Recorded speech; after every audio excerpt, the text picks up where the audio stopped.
கொண்டிருக்கையில் உயர எடுத்துக் கொள்ளப்பட்டார். அவர்கள் கண்களுக்கு மறைவாக ஒரு மேகம் அவரை எடுத்துக்கொண்டது.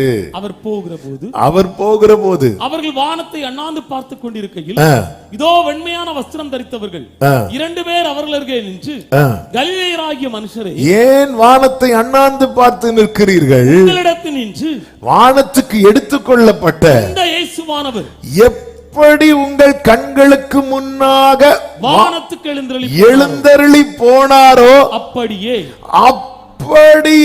மறுபடியும் வருவார். சத்தம் ஆமென் சொல்லுங்க பார்க்கலாம். எப்படி அவர் போனாரோ, எப்படி அவர் வந்தாரோ அப்படி வருவார் என்றல்ல. அவர் எப்படி வந்தார்? குழந்தையா வந்தார், சாந்த குணம் உள்ளவராய் வந்தார், அடிக்கப்படும்படி வந்தார், நம் பாவங்களை ஏற்றுக்கொள்ளும்படி வந்தார். ஆனா அவர் எப்படி போனார் தெரியுமா?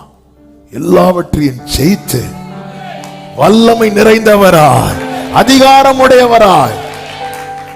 சீஷர்கள்ட்ட என்ன சொல்வார்? எல்லா அதிகாரமும் எனக்கு கொடுக்கப்பட்டிருக்கிறது. அவர் போனார். அவர் எடுத்துக்கொள்ளப்பட்ட போது மேகம் அவரை மூடிட்டு. இனி அவர் எப்படி வரப்போகிறார் தெரியுமா? மேகத்துடனே அல்ல, மேகங்களுடனே. அதன் அர்த்தம் என்ன? அவர் முதலாவது எடுத்துக்கொள்ளப்பட்டார். இனி அவர் வரும்போது அநேகரை எடுத்துக்கொள்ள வரப்போகிறார். ஹல்லேலூயா! எவ்வளவு பாக்கியம் பெற்றவர்கள். கடைசி எக்காலம் துணிக்கும்.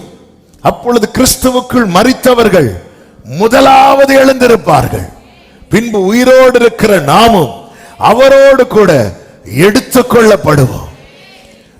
அவர் வருகிறார் வருகிறார் என்ற செய்தி 2000 ஆண்டுகளாய் தொனிக்கப்படுகிறது.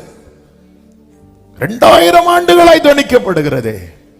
ஏன் இன்னும் வரல என்கிற கேள்வியும் எழும்பும். பிரியமானவர்களே, அவர் ஏன் தாமதிக்கிறார் என்றால் ஒருவரும் கெட்டு போக கூடாது. ஹல்லேலூயா!